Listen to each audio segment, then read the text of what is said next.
Hi there, welcome to Appy Chips YouTube channel. I am Amberjan and today we will learn how to install this app on Mac using Homebrew, which is also popularly known as simply Brew. But before we get started, let me answer some frequently asked questions first. To start with, what does a package manager like Homebrew does? Well, a package manager lets you install, uninstall or repair apps on your Mac. A package manager is very similar to App Store on macOS or Microsoft Store on Windows operating systems, except that a package manager uses commands that you type on Mac terminal to install or uninstall different programs. Some of the popular package managers for Mac include Homebrew, Nix, and Macports.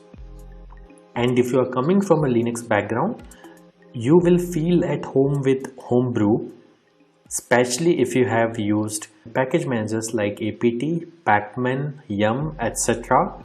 on Linux based operating systems. Next up, is it safe to install the Mac apps via Homebrew? Short answer, yes.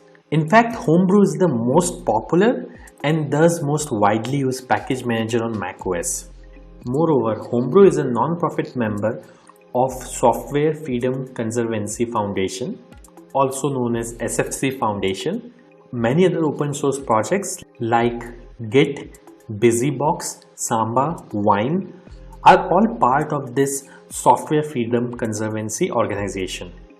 Also, you might be surprised to know that Homebrew is the most forked project on GitHub and it has the largest number of contributors on its GitHub repository.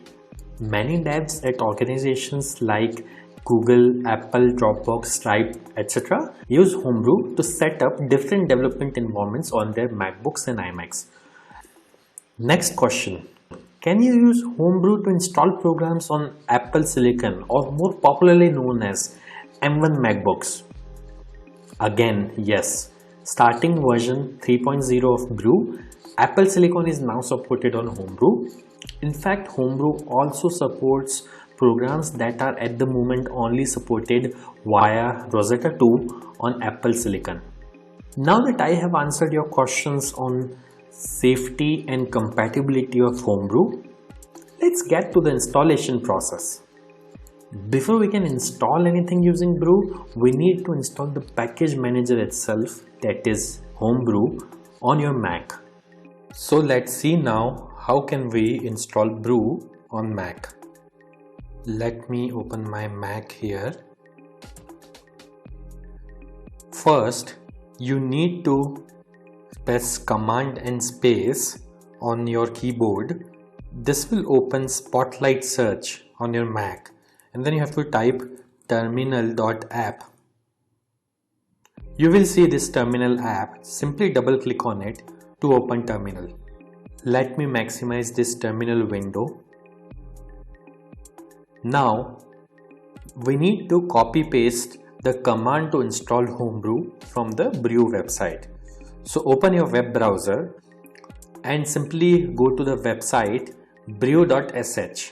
Once you are on the website, you will see this section called Install Homebrew, which has a command that you can simply copy by clicking on this button over here.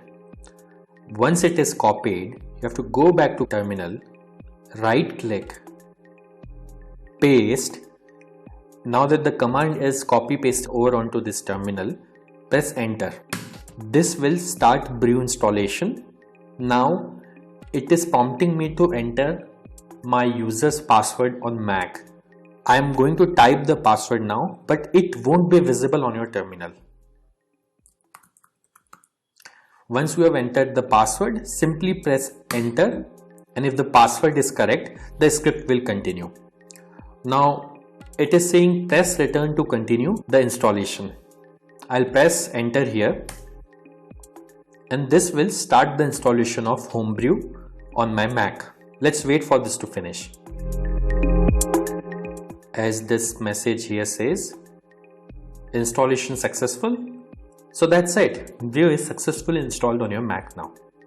Now before we proceed, I would like to highlight that Brew collects anonymous usage data via Google Analytics. As you can see on this page, if you want to opt out, you can simply run this command brew analytics off and press enter, which simply disables the anonymous usage data collection on your Mac.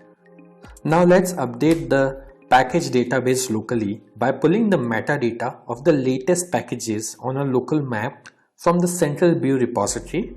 This should typically take less than a minute to complete depending on your internet connection speed. To do so, simply type the command brew update and press enter. As you can see, my local brew database is already up to date because I just installed brew on my system. Now to install the app, let's run the brew install command.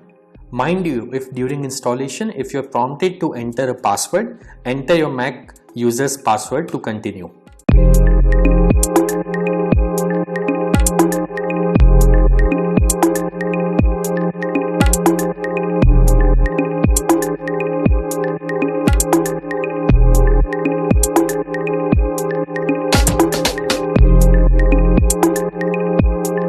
That's it. The installation was successful. If this video was useful, don't forget to hit the like button. And if you faced any problems during the installation in this video, please leave a comment below and somebody from AppyChip team will reply back to you. If in future any app installed using brew stops working, then you can simply reinstall it using the command brew space reinstall space the name of the program. For example, I'll try to reinstall this program called Hello, which is already installed on my system. As you can see, it is downloading the program and it says reinstalling Hello, and now Hello is successfully installed. And if you want to uninstall any app installed using brew, simply run brew space uninstall space the name of the program. In this case, I will try to uninstall the program Hello, which is already installed on my system. As you can see, within a few seconds, it says the program is successfully uninstalled. Also, over time, brew might end up consuming disk space on your Mac as it keeps installers of the programs that you had installed on your hard disk in a cache directory. So you can use the brew space cleanup command once every 6 to 12 months to free up some space on your Mac. This command removes app installers and older versions of the packages only. It would not uninstall any of the apps that you have installed. As you can see, brew cleanup was successfully run on my system.